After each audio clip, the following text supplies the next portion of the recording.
if you want your next marketing campaign written by AI and you wanted all your ads, emails, blogs, social media posts, video scripts, and more written by the very best marketing AI mind, you could do that with AI Content Pro in minutes just by answering 6 questions. And now with AI Content Pro, all of that and more is possible. Click the link in the comments section. Use our free trial code. We'll be posting that momentarily. But now we're really excited. Our guest today is Renée Marino. She is a professional communication coach, TEDx speaker. She just put together, I saw this just yesterday, Happiness is Not Where You're Looking, TEDx speech. She's an actress, singer, best-selling author. She starred in Jersey Boys and the hit Broadway show, and even worked with Clint Eastwood, who produced the movie adaptation. We're super excited to have Renée here. Renée, welcome to the podcast. Hi, Scott. Thanks for having me. So excited for our interview. Absolutely. Absolutely. I had the privilege of being trained and coached by you personally. And the thing I have to say that everybody saw was not only your insight about communication and your mastery of communication, but the energy that you bring and the energy that is just so contagious with everybody else. So I want to compliment you on that. The impact you made on me and everyone else is tremendous. So thank you for that. Thank you so much, Scott. It was my honor. And there's nothing like working with and being around genuine people, good, genuine people. And you are one of those people. So it was such a joy for me. Excellent. Excellent. Thank you. Well, today we're talking about unlocking your limitless potential with Masterful Communication. We're going to be covering a lot of subjects.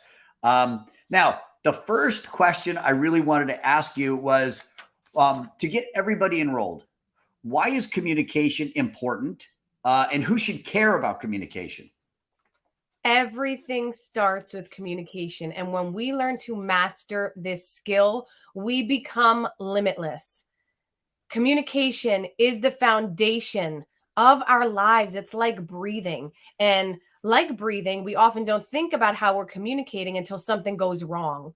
So my mission is to help people to prioritize communication in their lives before things go wrong. Because whether you're an engineer, an entrepreneur, a teacher, everything starts with communication, and we all must start to open our eyes to it so we can live the lives that we dream of.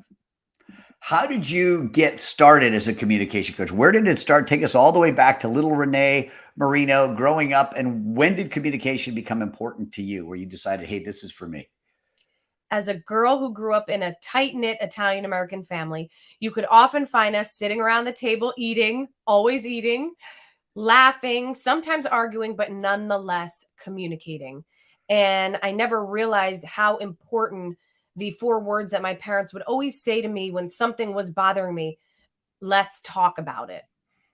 Those words allowed me to open up, to share my feelings, get the thoughts out of me instead of pushing them down. And I assumed, growing up as this young girl in New Jersey, that every family communicated in this way. And I didn't realize that that wasn't true until I started seeing the world on my own, and I attended college and I started being amongst people from all different cultures, backgrounds. And I said, oh, wow, we all communicate in different ways. And that made me so curious to understand how people communicate and why they do in the way they do.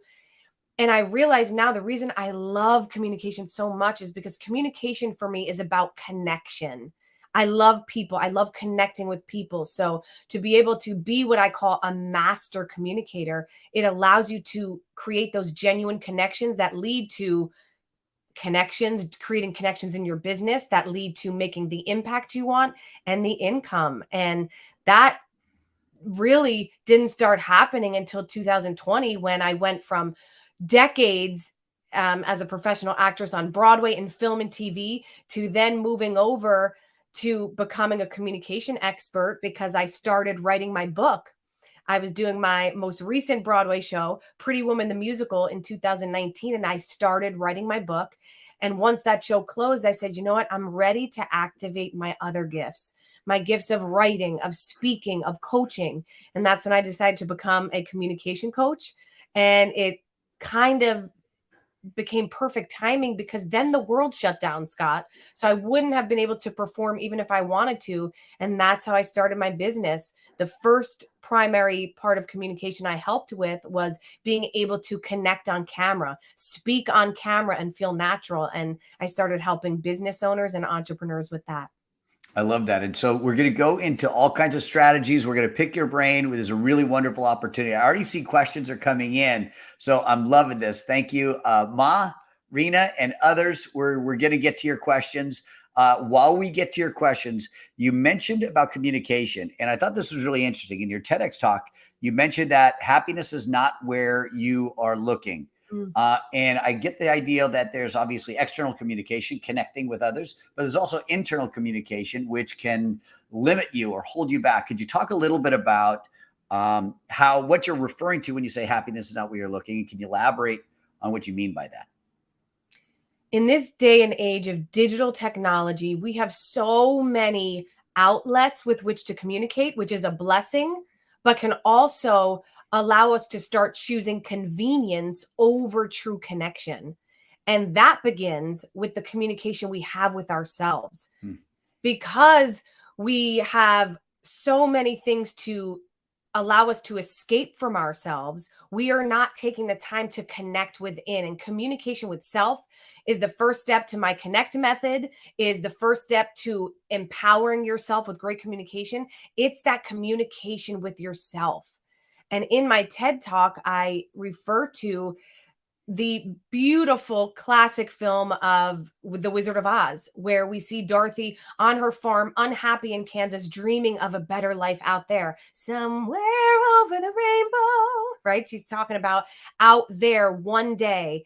And we're doing the same thing in this digital culture when we don't want to deal with what is hard, maybe a certain emotion or a situation we're involved in. We escape binging a show on Netflix or hopping on social media for what I call the good old S&C, scroll and compare. And it's so detrimental to our mental health, to our overall being, when we're not taking the time to make the first person that we connect with ourselves. And how do you start that process if you are caught in that loop of SNC? I like that, scroll and compare. How do you break that habit? How do you break that sort of pattern and connect to a new pattern? Very simply, Scott, I am all about simple and easy tools to start to prioritize your communication today. So a really great practice that I share in the book, I share with my clients, is to wake up every day. And once you open your eyes, you go to the bathroom, do your business, come back to your quiet space alone. Do your best. I know that phone is tempting. I know you want to roll over and start scrolling and checking your email. I encourage you to leave the phone aside and ask yourself this one question: how am I feeling? Then take 5 to 10 minutes to put pen to paper. Yes, my friends, I'm talking about that old school way of communicating, writing, which is so powerful because it allows us to really dive deep into our subconscious mind to understand and unlock what's going on within, and answer the question. Let the pen flow. And even if for the first minute you're like, I don't know why Renee told me to do this, this ain't helping, keep writing. Keep writing, because what you're doing is you're getting in tune with your innermost self. And then when you move about your day, you're starting from a place of being grounded and not stressed out and activated from worrying about what other people are doing in their lives. You're starting with yourself. I love that. I love that. And that whole process takes how long? 5 to 10 minutes. Listen, if you have more than 10 minutes, great. Let the pen keep flowing. But for most of us, we're so busy. We have so many people depending on us. I say 5 to 10 minutes will do the trick. Love it. Love it. Everybody's got 5 to 10 minutes. Yes. So Ma and Kurt, I'm loving the comments. If you have questions, please hit us with questions for Renee. I'm going to jump in with this question. Can you tell us a time when you struggled with communication, either externally or internally, and what you did to overcome it? When I was in the process of writing my book, I was seeking out a book coach, not to help me with the writing, but to help me with the publishing of the book and all of the whole long process that I didn't know about.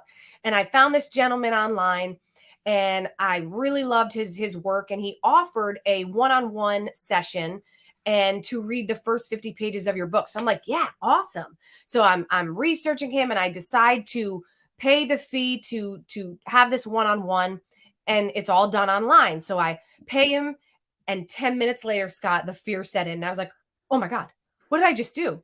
What if this is a scam? I just sent money to someone. Oh my goodness. So I research his phone number. I call up frantically, and I'm like, hi, this is Renée Marino. I just sent you payment. I just want to make sure this is legit. I mean, I didn't take the power of the pause. I just went for it. And he messages me back, or yeah, he emailed me back, because I had also emailed him. And he said, hi, Renee, this is so-and-so. Yes, this is legit. I was on a client phone call. Great. No worries. Awesome. So then the next week, he sends me the 50 questions, because there was a 50 question survey I had to fill out first. And I'm at Starbucks, and I'm so excited. I'm answering the questions, and a question pops up about an NDA, a non-disclosure agreement. And as someone who had never written a book, I didn't know about NDAs. And I thought to myself, I wonder if I have to have anyone who reads my book sign an NDA. So again, I email him, and I'm like, hey, I just wanted to ask if I'm supposed to have anyone who reads my book sign an NDA. Do I have to have you sign an NDA? And he writes me back, Scott, and he's like, okay, I think we shouldn't work together, because you seem more nervous than you are excited, and I wouldn't want you to do something you don't feel comfortable doing. And in that moment, I was like, oh my goodness. We all know that feeling, right? Where it's like the moment where you're like, oh, I need to insert my foot in my mouth. I didn't take the time to think this through. But it was this beautiful moment of communication with myself where I said, Renee, this is perfect that this happened. This is the precise thing you're talking about in your book. So of course it has to happen to you. So I wrote a beautiful email back from the heart, and I said, listen, I completely understand how this looks and appears, but I want you to know that was a sincere question. And I only asked you because I'm looking to you as the expert. I'm so excited to get started. He wrote me back. He thanked me. And then when we hopped on the phone for our first call, we had a great laugh, because I said, I have to tell you, this was the perfect timing for this to happen, because this is exactly what my book's about. Making sure that we take the time to think about what we're writing or communicating before we do. I love it. And I can't wait to grab a copy. Now that I've got the link, I'm going to grab that. We've got a bunch of questions in here. One from someone I believe you know. Oh. Diana Swillinger. Question. Oh my goodness, Diana. What's the best way to prepare for a difficult conversation? So apropos for me right now and others I know. What's the best way to prepare for a difficult conversation so we can show up with humility and a plan to communicate effectively, so we're more likely to get positive results? Fabulous question. Yes, fantastic question, Diana. Step 1, do a brain dump. Again, take pen to paper and write down everything you want to say. Think of this as the first draft of your book. So don't edit yourself. Just let all the feelings and thoughts go onto the page. Then when you're finished with that, look it back over. Look it back over and do what I call trim the fat. Create some bullet points for yourself of those main points that you want to address with the person for this difficult conversation. Then step 3 is to read it aloud.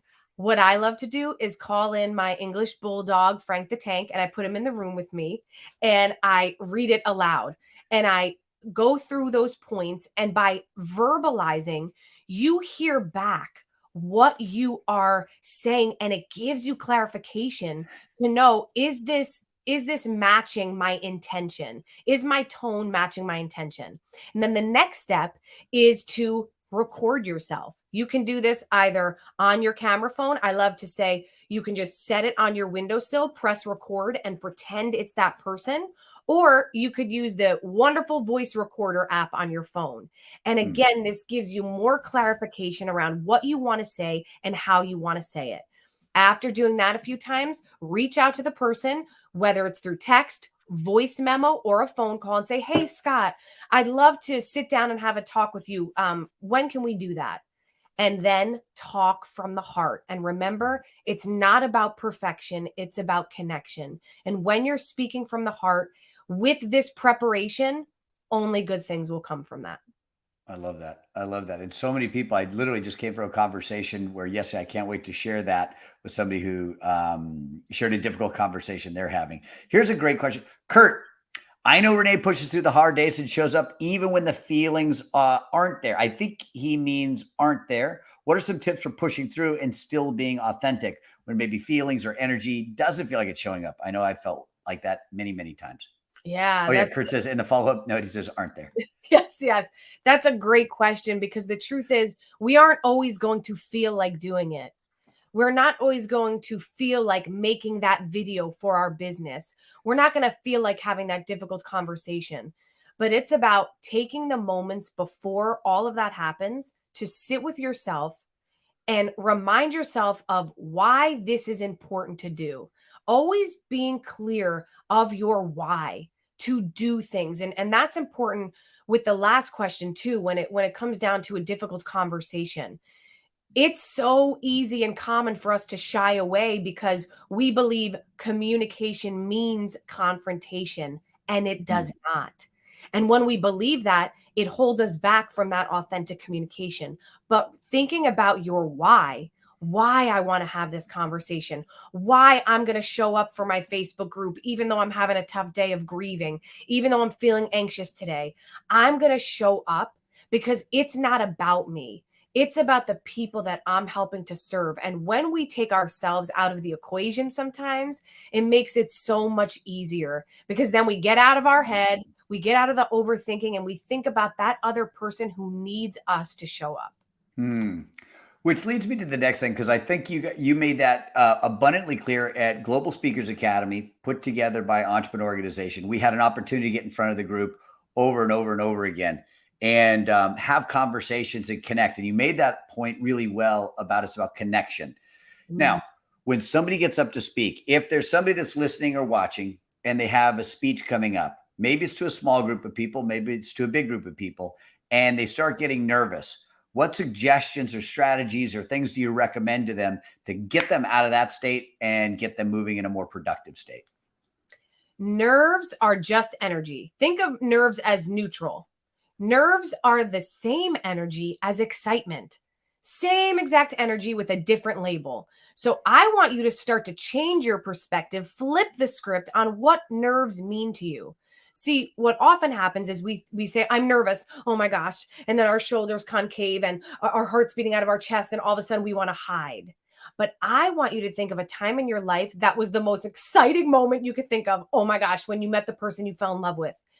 If you think about it, it was the same physical manifestations as when you're nervous. Your heart's beating out of your chest, your mouth goes dry, maybe your mind goes blank. So before you even get on that stage to speak, starting today, I want you to reframe your thoughts about nerves and look at nerves as fuel, baby. When I was a performer for all those years on Broadway, I had to learn this because there was a time in my career I was doing Chaplin on Broadway, and I found myself starting to get really anxious before I went out on stage to dance. And I was like, all right, Renee, we need to figure this out. And then I reminded myself, okay, Renee, this is amazing. You're getting to do what you love.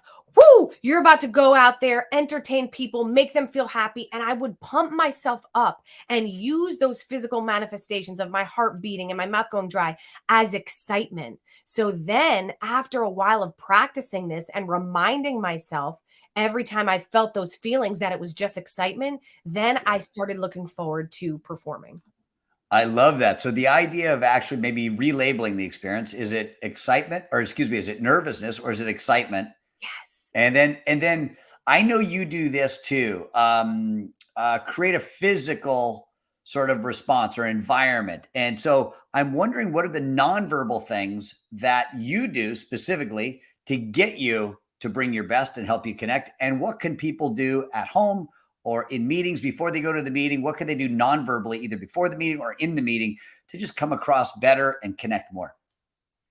The E of my connect method, Scott, is energize through movement. Movement is our medicine. Movement is our gift to move around that stagnant energy and change it into fuel. When I first started my business, it was all behind the computer. And as a girl who's used to dancing 8 shows a week, constantly active, I was like, oh my goodness, I don't think I could do, I can't take it. And I found myself low energy, not feeling myself until I realized, Renee, you haven't taken the time to move. So here's a fun, simple practice. Create a hashtag power prep playlist of those songs that pump you up. I'm talking about those songs. And when you hear them, you're like, yeah, baby, I'm unstoppable. Let's do this. Make you feel so good. And put that playlist on before any meeting or communication you have.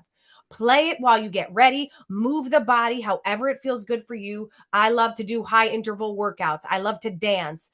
That's what I choose. But for you, it could be walking around your house. It could be jumping on a trampoline, and take some time. Again, it could be 5 minutes, 3 minutes, and shift that energy to use it into fuel. I love that. I have to ask though, what are a couple of things in your playlist? Oh, as I explained before, J-Lo, my spirit animal. So we have some J-Lo, Let's Get Loud. We definitely have, the Rocky soundtrack. I mean, I have the Tiger. How do you go wrong? I mean, anything Pitbull, like anything that just gets me dancing. I'm like, oh yeah, let's do this. Let's get on this interview with Scott, baby. I love it. Here's a question from Kurt. How does one stay on track between objectives we want to communicate and the summary at the end? Or how do we get back to a topic when the conversation takes a different route? Great question. How do we get back on task when things come off? Or how do we just stay on track? First of all, remember, it's not about perfection. It's about connection. And I reiterate that because all of us get caught up in this perfectionism mentality and it holds us back. Some of the greatest speakers that you admire, you can watch videos of theirs. They go off on tangents. They flub their words sometimes. So first of all, no, it's not about perfection. It's about connection. And when you have been in the midst of the conversation and you realize, oh, I've gone off on a tangent, take a pause, embrace the silence. This is something I talk about a lot because we are so afraid of silence. We think that it means the other person's going to think we don't have a response or we're not smart or we're stupid. And then what happens is we fill with filler words. You know what I mean? And yeah. So take that pause, embrace the silence. And when you take deep belly breaths, you allow your nervous system to calm down to get you back on track. And there's nothing wrong with saying, hold on a second. I think I got off track here. So just give me a moment to remind myself of what I wanted to bring forward in this conversation. And there's nothing wrong with that. Owning up to it is a sign of authenticity and relatability. I love that. And that relates to one other thing. I have so many questions I want to ask you, and they're colliding now. Can you give us a synopsis of the Connect method? I'm super interested. Tell us about the Connect method, because that sounds like absolute gold. I've heard you talk about that. Summarize that for us if you would, or if you can. Yes. My expertise is in the communication of connection, connecting with people to create those genuine connections that lead to impact and income. And the first step of the Connect method is communication with self, as we discussed, taking the time to wake up and ask yourself, how am I feeling? The next step is to own who you are. Be the person that you are in your spirit, whether that's an introvert, extrovert, whatever that may be. Own that person and show up how you are when I meet you in your neighborhood, the same way you show up online. Own who you are.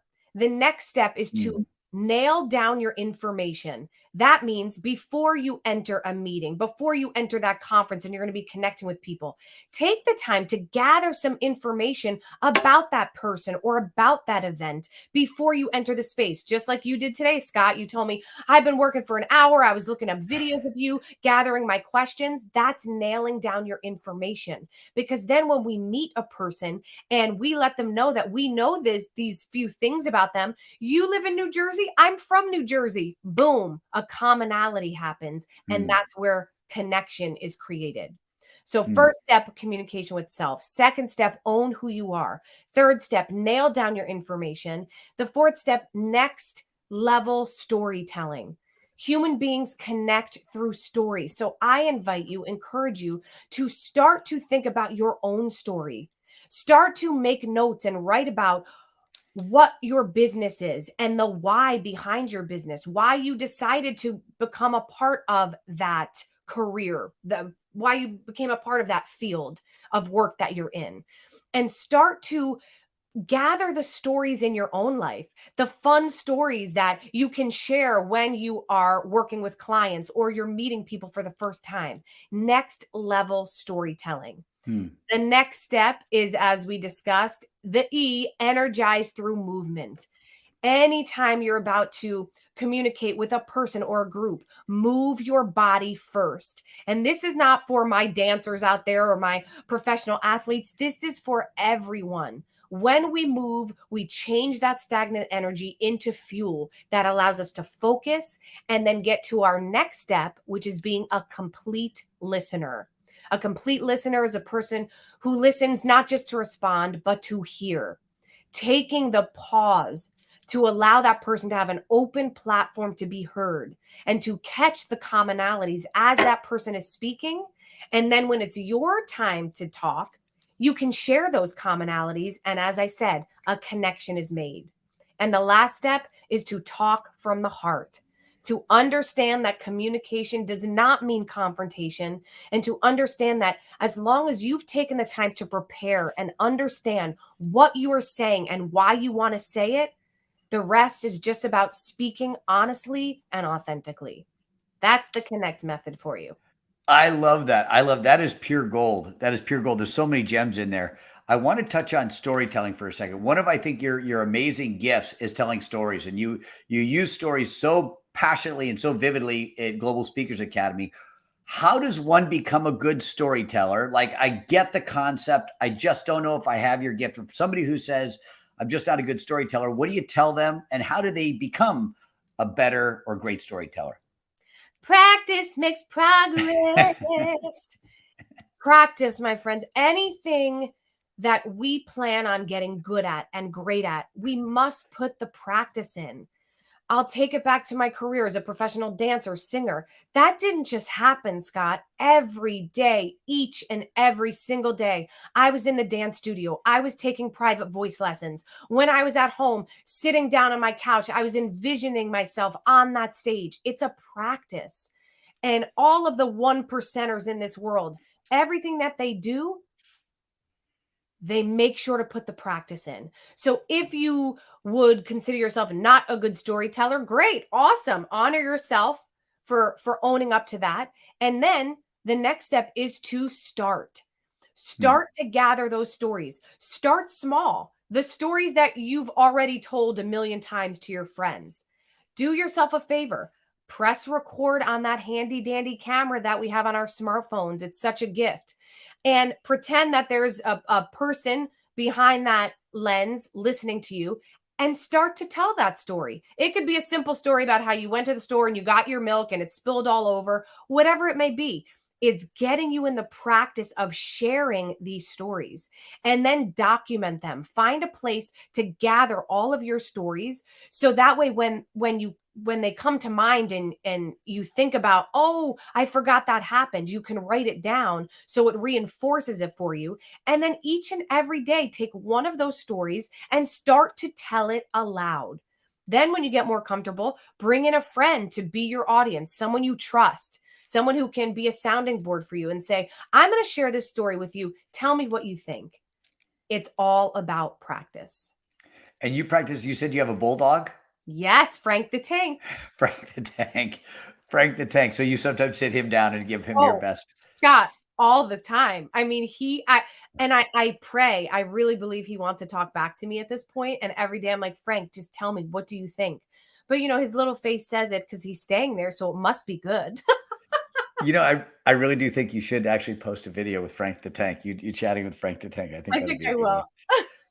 By now, you've seen hundreds, if not thousands, of other speakers, probably thousands of other speakers, some of the greatest in the world, the Tony Robbins, the Grant Cardones, the Renée Marinos, the Pat Quinns, the Diana Swillingers. You've also seen average Joes like me and other entrepreneur organization members or business owners step up and speak and present to a group. What are like the top 1, 2, or 3, or maybe just the top 1 or 2 mistakes that you see? And right away you go, oh gosh, they're making this mistake. If they just eliminated that one mistake, they would just connect and communicate and persuade so much better. What's like the number one mistake you see that if people could fix that, they would just immediately open up and be a better speaker? The number one mistake I see people make time and time again is the belief that it should be a certain way. Let me give you an example. My husband was taking this online course, and I joined him downstairs as he's watching these modules. And I was just taken aback because in each and every video, the person teaching, I could tell, was coached to hold their hands in this way. And if they held their hands in this way, they would appear confident and smart. And I just couldn't take my eyes away from the screen because I said to my husband, this is so unnatural. I can tell that this is not innately how the person speaks. So they're doing this thing that they believe they should do because someone told them to do it, and it's coming off inauthentic. So for me as the viewer, I couldn't even pay attention to what they were saying. I couldn't connect with them because I was distracted by this motion they were doing with their hands that they believed they should do. So that's the first, I would say, problem that holds people back. The second one is the belief that they can't make a mistake. I'm going to say it again. It's not about perfection. It's about connection, my friends. Look at some of the people that you think are the best speakers in the world. They have messed up. They've flubbed their words. They've gone off on a tangent or two, but you connected with them so deeply that you didn't even care. And the third thing that I see is leading with ego. Starting out their talk with, well, I have been on Broadway and I'm a best-selling author and I have helped thousands upon thousands of people, not just as a communication expert, but as a singer, dancer, actor. And they lead with me, I, look how great I am. And that makes it really hard for people to connect with you. And that's why leading with story, leading with the problem that you know your audience has and sharing a story with how you or someone you know overcame that problem, it's such a better way to start connecting with your audience because it allows them to find themselves in your story. I love those. And it connects to something else that I hear a lot on the marketing side and on the digital marketing side and the social side. When I try to get people creating content, as an example, one of the things I see, and it's often labeled as the imposter syndrome, it's this fear of looking foolish. It's this fear of being found out. It's this fear of saying, look, I really don't know as much as what is that? Do you run into that when people are speaking, and how do you help people overcome that? And if somebody's struggling, maybe even equally, if not more important, if somebody's struggling with that imposter syndrome and they feel like it's holding them back, what can they do today to break through, to go over or under, around or through that challenge? I want you to hear this and hear it in a complete and full way. You are not alone. I've had the honor of working with some of the biggest names in the film industry, some of the greatest actors on film in the world that you would assume they never get imposter syndrome. Look how good they are. They're making millions of dollars by communicating on film, on TV. And I'm here to tell you, I know firsthand that they also feel imposter syndrome. So yay, you're not alone. So that's step one. Know that you're not in this by yourself. And number two, the parts of ourselves that we often want to hide the most are the ones that often connect us with others the most. And when we are open and vulnerable and honest about our insecurities, or like, oh man, I got to be honest, I hate the way I look when I'm on camera. So I'm probably going to watch this back and I'm going to be like, oh, that sucks. When we share those moments, that allows our audience to take the pressure off of themselves that they need to be perfect. And what a beautiful way to connect. I love that. And I think that part of that connect methodology starts connecting the dots for somebody to help overcome that. And I found one piece of advice you gave was you don't have to be an expert in everything. Just own your area and own what problems you solve for that customer. And that took a lot off my shoulders. And giving a presentation recently and giving a presentation next week, I started to freak out thinking about what if I get questions on this? What if I get questions on this? And I realized the answer is I don't know, but I can Yes. help you in this area and just own that. Yes, and Scott, you just said it. That's step 2 of the connect method. Own who you are. That Right. also means own who you are means also own what you're not good at. Own who you are and own who you're not. Be okay with not being great at, say you're not great at marketing, not being great at analytics. I don't want to do analytics. Okay. I'm here to say it to you all. I'm being really transparent here. That's not my zone of genius. I do not want to go through analytics. I want to have someone else do it. And that's okay. So if someone comes to me, a client or someone in the audience when I'm speaking with a question that I don't know the answer to, there is nothing wrong with saying, this is not in my area of expertise, but I'm happy to reach out to some of my colleagues and friends who are in this area, and I'm going to get back to you with an answer. How awesome is that? To see someone being honest. There's nothing worse than watching someone try to be something they're not. It makes you uncomfortable. They're uncomfortable. Own who you are and own who you're not. Mm. Can you tell a story of maybe a client that came to you with one of the biggest challenges where this person said, hey, I've got this speech coming up. I've got this big meeting or this thing. And he said, well, let's give it a shot. And also you see them present, you think, oh my gosh, I've got my work cut out for me. What was it without, maybe crossing any lines, but what was the challenge, or could you tell us a story? What was the breakthrough and how did you approach that? I have a wonderful client who came to me to be able to get on camera and share about his business.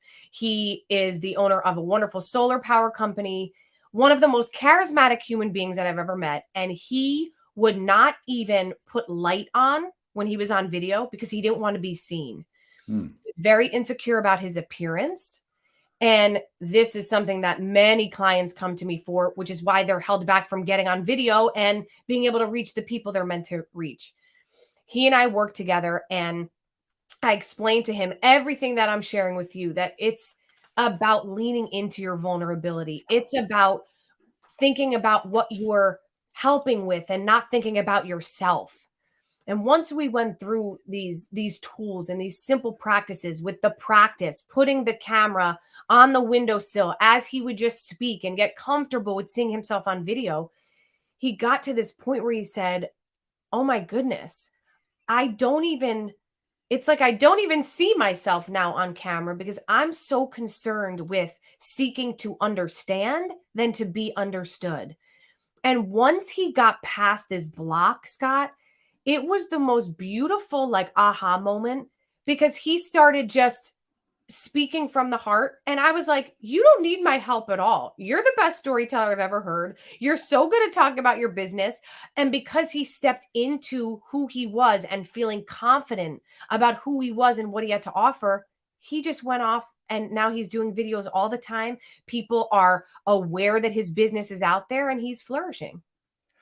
I love that. And with those stories, I saw at Global Speakers Academy in Cancun, I saw people come in to the program. I think it was like a 3 or 4 day program, or 4 or 5. I forget how many days it was, but start in one place and end in a completely different place. And it was just a game changer for Yes. everybody, for Yes. everybody. Because this is the beautiful thing.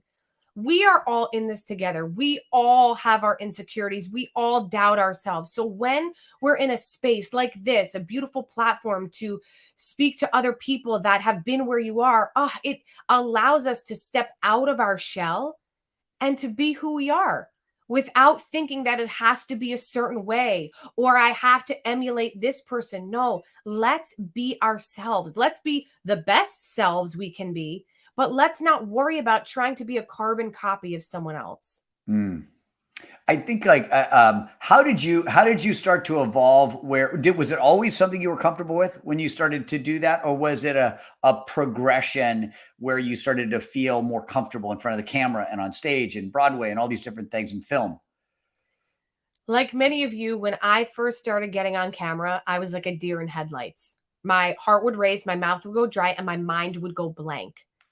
And for me, I was already at the point in my career where I was on Broadway performing in front of thousands of people on a nightly basis, yet I couldn't speak in front of one video camera. Think about that now. You want to talk about self-judgment? I remember sitting in the car after one audition being like, Renee, what is wrong with you? Are you kidding me? You speak on a live stage and you can't speak in front of one video camera. And that's what spawned me to start taking course after course to understand the fundamentals of being able to get on camera. And even though I took 7 years of these courses, I learned a lot of great tools, but still nothing was clicking until I worked with one coach who said 3 words that made the light bulb go off. Just be yourself. And once he said that, it was like all of the lessons and the tools I learned from all of those courses wasn't for nothing. Now I applied this authentic approach to everything that I learned in all of those courses.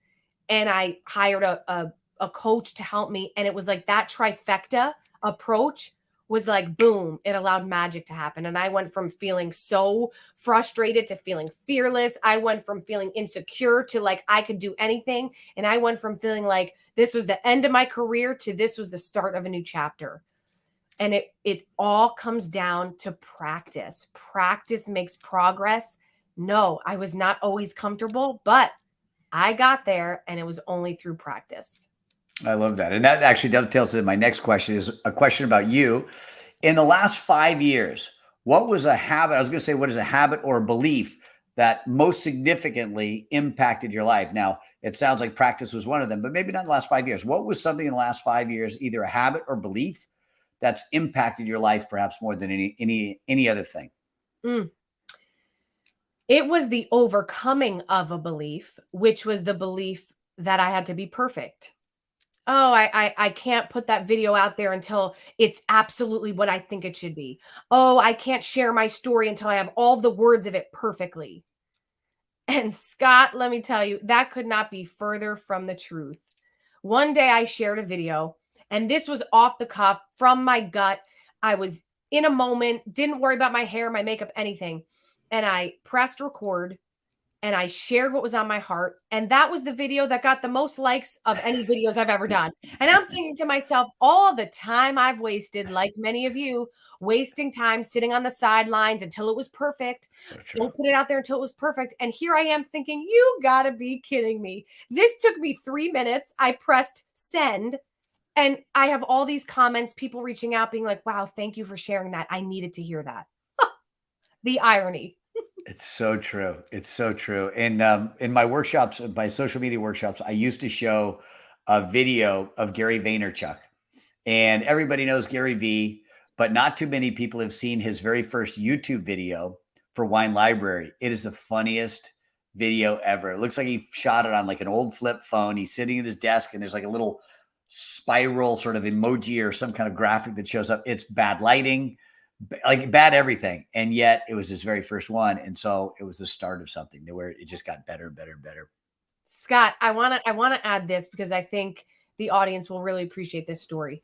In 2020, when I decided to become a coach, I was a part of a challenge by Dean Graziosi called the Start Over Challenge. And Dean would go live and teach us in the group. And then the homework was to go live on Facebook and talk about the material he taught that day. And the first day I go live, same situation where I was in my backyard. I just got finished with the gym. I was all over the place, but I was just speaking what was on my heart. I share it with the group. About a half hour later, I get a flood of messages from people in the group, 100,000 people in the group, reaching out to me saying, how did you do that? Can you teach me how to do that? And I remember my first reaction was like, what the heck are they talking about? What is that I'm doing? And then after a week of this going on, I realized, oh my goodness, they want help with being themselves on camera. This is how I came up with my whole course, Connecting on Camera. At the end of that week, Dean's team reached out to me, asked me if he could interview me live in front of the group. Dean Graziosi interviews me. And while he interviewed me, he said, and I'd love for you to be on my podcast. So from this one video, just think of all these opportunities that were created, this one imperfect video. So then I'm on Dean Graziosi's Top 1% podcast.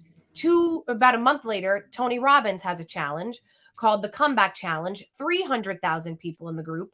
Same thing. I go live every day. Flood of messages. Can you teach me how to do this? At the end of the whole challenge, Tony Robbins, national speaker, says, there's one person who showed up every day, delivered so much value to the group. Renée Marino, you just won 5 days to Tony Robbins' private resort in Fiji. Okay. Wow. Crazy. And then fast forward, Scott, 6 months after starting my brand new business, going from a performer my whole life to now a business owner, Dean's team reaches out to me and says, Dean would like to know if you would be the co-host of his and Tony Robbins World Summit.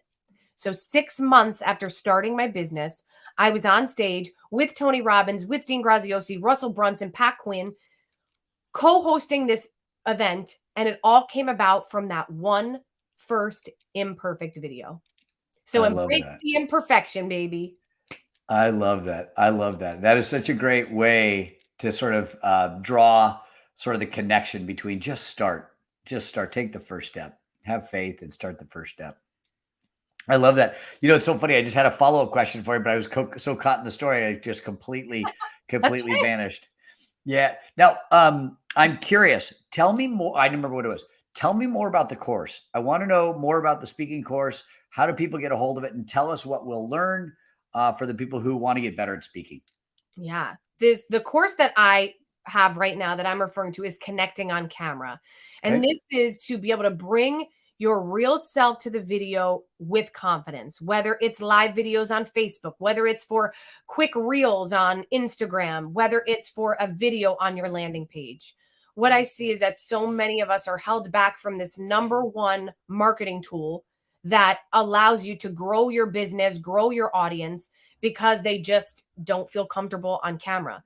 Yeah. So what it is a course that teaches you the 5 power P's for connecting on camera. And the great part is after day 1, so this is a live 2-day workshop. And after day 1, Scott, you can start making your videos and feel good doing it, because you get the permission, you get the understanding that it's not about being something you thought you should be. It's just about bringing yourself to that video and understanding that it's just a conversation. And I show you how to do that. And in the course, you also get to see you get a VIP behind the scenes pass to watch my personal videos from one of the largest virtual stages in the world, and personal videos of mine to show you that even when you're an expert, you're not perfect and it's okay. And we get to break down the videos together. You learn how to network with grace and confidence, whether that be in person or virtual. You learn how to create a following of raving fans. You get a 30-day social media calendar that helps you to create consistency with sharing videos on social media, and so much more. But it's a really fantastic live 2-day workshop course over Zoom. So I say live, but it's over Zoom. And it's just amazing because I'm there with you. And you know, it's so great to have that expert, that coach there with you, holding your hand. If you have any questions, you can ask them in the moment.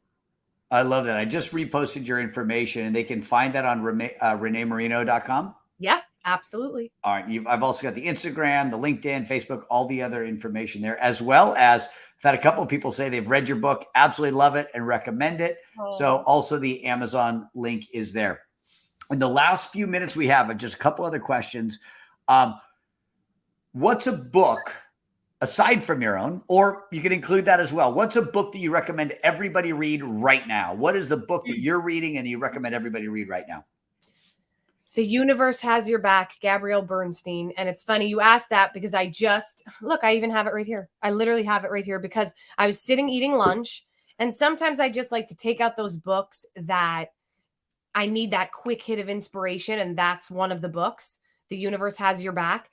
And it's interesting because I modeled my book after what helps me. And what helps me with books is not a book that's like, oh, this was so entertaining, boop, on the shelf to collect dust, but a guidebook, one that you can come back to time and time again for a check-in. And that's what I say my book is. It's like a communication check-in. If you've ever traveled to Europe, Rick Steves' Guide to Europe when I went to Italy. I had his book with me everywhere at all times to be like, oh, where am I going? I want to get gelato. Where should I go? And it was this beautiful reference that I could keep going back to. And that's how I modeled my book. And that's what Gabrielle Bernstein's book is for me. Love it.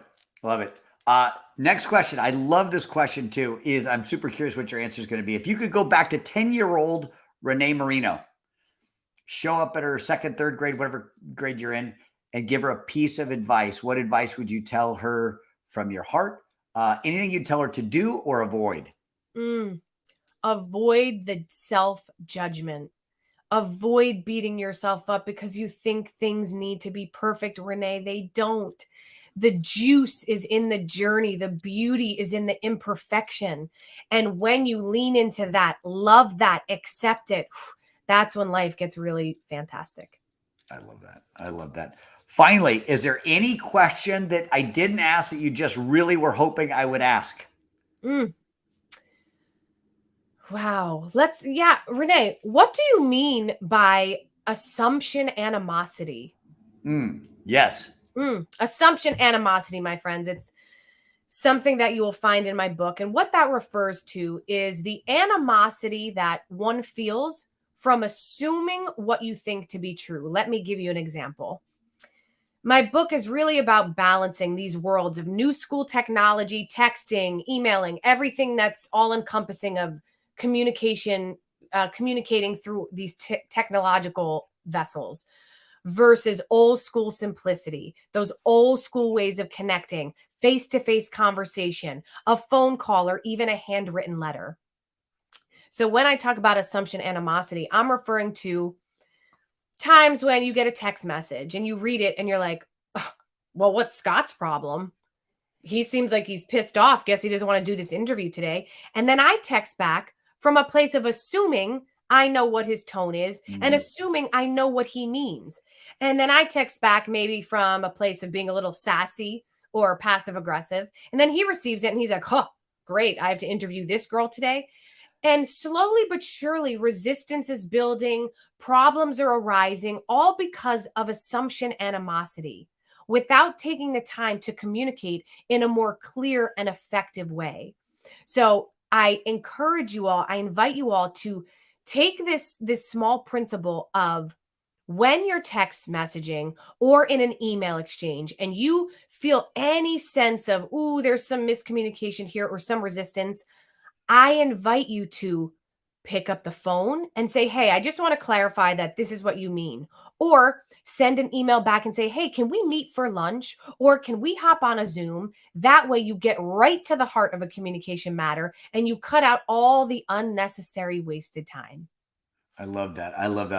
I've experienced it and been on the other end of that. I don't know how many times, and that's great. A great suggestion. And in the final minute, I do have one other question. I feel like people could benefit from this. If there are men or women that are facing great change in their business and they're facing the unknown and they know that they've got to take a step out into a new direction and maybe they're hesitant, maybe they're nervous or scared, what piece of advice would you give them? What encouragement would you give them to take that step and move forward? The beauty of life resides outside your comfort zone. I'm going to say that again. The beauty of life resides outside your comfort zone. And take a moment to communicate with yourself and think about past times in your life where you did something incredible or you got past a milestone that you didn't think you could. I will bet to say that all of those times you had to step outside your comfort zone. And remember that it's about taking what I call imperfect action. It's not about eliminating fear. It's not about knowing every step that's in front of you before you take the step. It's about taking that step even when you're afraid, even though when you don't know the next 10 steps that come after it. Because when you do that, that's when you develop that little nugget of confidence that builds upon each other, that turns into an armor of self-belief. So action comes first, confidence comes second. I love that. I love that. Renee, I want to thank you so much for the last hour we got to spend together. I want to thank you for the contribution you made in Cancun for all 60 or 70 of us and the continued groups that get to work with you and benefit from you. I just think you are a marvelous, spectacular example of what can be and such an amazing communicator. I want to invite everybody to take advantage of grab those links, get some of the issues, got some free tools on the site. I've already downloaded them. I get your emails. I read your email this morning. I love that. And so many great tools, and grab that book. And Renee, from the bottom of my heart, thank you so much for being on our podcast today. Thank you, Scott. And truly, I mean this. Thank you for being such a beautiful soul. And thank you for this platform. You are helping so many people through your light. Thank you so much. See you soon.